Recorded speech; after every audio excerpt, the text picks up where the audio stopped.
Welcome back to the Gridiron Expert. I'm Connor filling in for Alex. Today we're going to be discussing the SEC title matchup between the Georgia Bulldogs and the Texas Longhorns. Now, the first time these teams played, they've already played each other this season. It was in Austin. Georgia came away with a 30 to 15 victory in that matchup. The biggest takeaway, though, in that game was the Texas mishaps in the first half, leading to Georgia scoring a bunch of points in the second quarter and really running away with the game from there. And so give Georgia a lot of credit. They were able to take advantage of those Texas mistakes and then cash it in with points.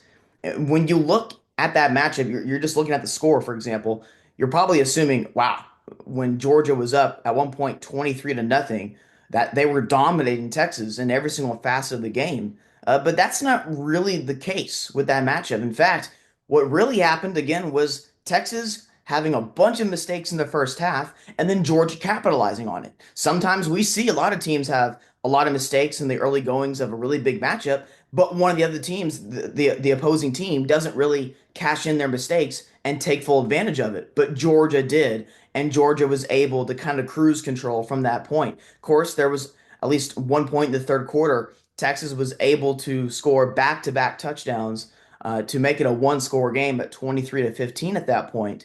But Georgia was able to have an 11 play, 90-yard drive in the fourth quarter in which they scored on fourth and goal. But when you look at Georgia's points in the first half of that matchup, it was it was set up again by Texas turnovers. Four plays, 13 yards, touchdown late in the first quarter. And then in the second quarter, Georgia, seven plays, 13 yards, field goal. Three plays, 34 yards, touchdown. Seven plays, 25 yards, field goal. Four plays, 4 yards, field goal right before halftime. So, yes, Georgia cashed in those Texas mistakes, but the score was not indicative of the flow of the game and how it really went. The total yards in the game, Georgia only outgained the Longhorns by 25 yards. Neither team eclipsed 300 yards. Georgia had like 289, Texas had about 265. So it was really, really close in terms of the total yardage. But then the turnovers. Texas had four, Georgia had three. The difference, Texas turned the ball over in their own territory, deep in their own territory, evidenced here by the stats that I just gave you with those drives that Georgia had in the second quarter specifically. And Georgia's turnovers happened closer to midfield and closer to Texas territory, deeper inside, not so much deep inside their own territory. So when you look at this matchup statistically with how these teams have been this year, this is going to be a hard-fought game. Like they're going whoever wins, it's going to be earned. You're not going to have a no-show here. I've heard some people discuss like, is it really worth playing for a conference championship if there's a potential for a loss rather than not playing for a conference championship, not having that potential additional loss. That way the committee doesn't devalue a team because of having that one extra loss in the loss column.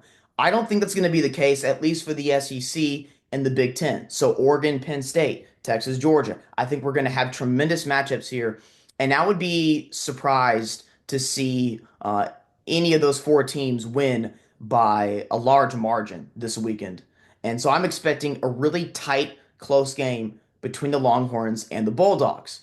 These teams have been very good defensively, especially Texas, and offensively have had their ups and downs. Now, body types, athletes, yes, they have them on offense, no doubt about it. Quinn Ewers and Carson Beck are at least two of the better quarterbacks in the country. Now, could you argue that especially Quinn Ewers doesn't look exactly healthy, just doesn't look right, so to speak?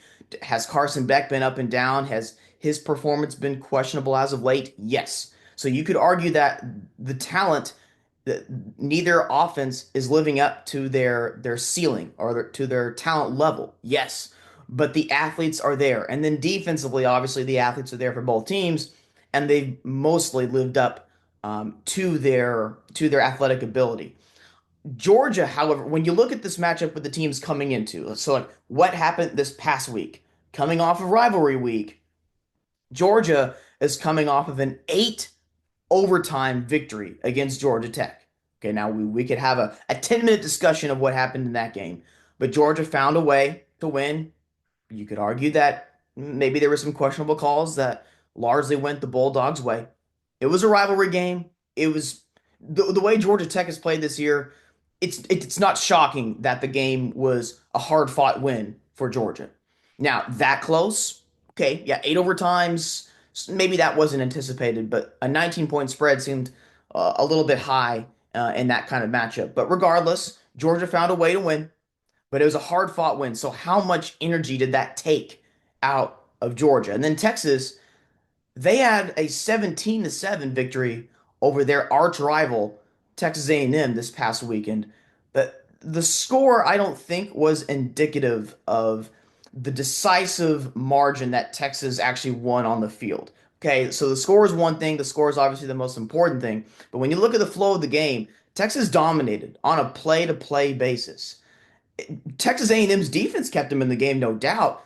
But when you go back and watch the film, tell me, does Texas A&M's offense ever threaten in that game? No. Does Texas offense threaten in that game? Yes. But Texas mistakes kept A&M at least a little bit in that game. Texas A&M had no business being in that game. Here's my point. We picked Texas to win that game, but in this matchup, how much do those rivalry games from last week kind of dictate the energy to start off with in this SEC title game matchup? Georgia coming off again of that hard fought 8 overtime victory against Georgia Tech. While Texas, yeah, you could argue that things got maybe a little bit interesting in those last 5 to 6 minutes, but they were still up by a decisive margin and they didn't have to put out the energy that Georgia did, obviously. So I think that's going to play a factor in this game. And I wouldn't be shocked have or had we simulated the regular season matchup between Texas and Georgia, that game would be a one score difference, and it wouldn't shock me if in a simulation, okay, hypotheticals. I know people don't like it. I'm trying to point out the analysis part of this second matchup though, that if you were to simulate the first matchup again, odds are Texas has a tremendous chance to either win or at the very least keep things very interesting. So why am I bringing up the hypotheticals? I know y'all don't like it. I don't either, unless you're pointing out the analysis for a future matchup between two teams that have already played this year. That's why I'm bringing up this hypothetical, because these teams have played this year. The stats were very close. It was just because of Texas turnovers that Georgia won by that margin. So the analysis here for this SEC championship is, if Texas doesn't have 4 turnovers, I think Texas is going to win this game. Or how about this? If Georgia doesn't win the turnover battle, I think Texas wins this game. Because I think it's going to come down to turnovers and then red zone offense. When you look at the red zone stats of these teams, Texas is third in red zone defense. Meanwhile, Georgia is 75th in red zone defense. Offensively in the red zone, Texas ranks 88th, while Georgia ranks ninth. So this is going to be a really close game, I think. I mean, what's the chance that Texas has a bunch of turnovers deep inside their own territory? That's why I was going over the hypothetical, the simulations. Like, that's probably not going to happen again. Texas is going to make sure it doesn't happen again. I guarantee you, coming off the Texas A&M game in which the Texas offense didn't look all that great, right, with those mistakes in the second half, what do you think the Texas coaching staff is emphasizing here? Let's lean on what might be the best or the second best defense in the country and not have those mistakes. Because had they just not had mistakes against A&M, that game might be like 23-0. Okay, I'm not saying Texas scores 45 points, but A&M is not keeping it that close. Okay, if Texas doesn't have 4 turnovers deep inside their own territory against Georgia in that first matchup, not saying Texas wins, but like I said, that game would have been very, very close. And maybe Texas does win, but it's not a 15-point loss for Texas. So what do you think the coaching staff is going to say? No, we're just going to do the same thing. Let's go wing it. Let's see what Quinn Ewers can do. Let's just try to pass for 300 yards. No, they're going to say, let's not turn the ball over. Let's not make the mistakes. Let's lean on our defense. Meanwhile, Georgia has, as per normal, one of the best defenses in the country, and an up and down offense, and an offense that hasn't looked explosive against the upper echelon competition that they have faced. So I'm expecting a lower scoring, tight game between the Bulldogs and the Longhorns. And I'm going to go with Texas to win this game. There's a reason why Texas is favored, despite Texas having lost the first matchup by 15 points, guys. Vegas is looking at this from an odds perspective, like I am with the simulation. Like it's not likely that all those things are going to happen again. So whoever wins the turnover battle and whoever wins in the red zone is going to win this game. And I'm going to take the Texas Longhorns. This is a theory that I go by every single year. If you have two really good to elite teams playing each other more than once in the same season, I am going to pick one of the teams to win one matchup and then the other team to win the following matchup. Georgia won the first matchup in Austin. I'm going to go with Texas to win the SEC championship in Atlanta. So kind of like the road team winning in each one of these matchups. I'm going to go with the Longhorns to find a way to win the SEC title against Georgia in the Longhorns' first year in the SEC.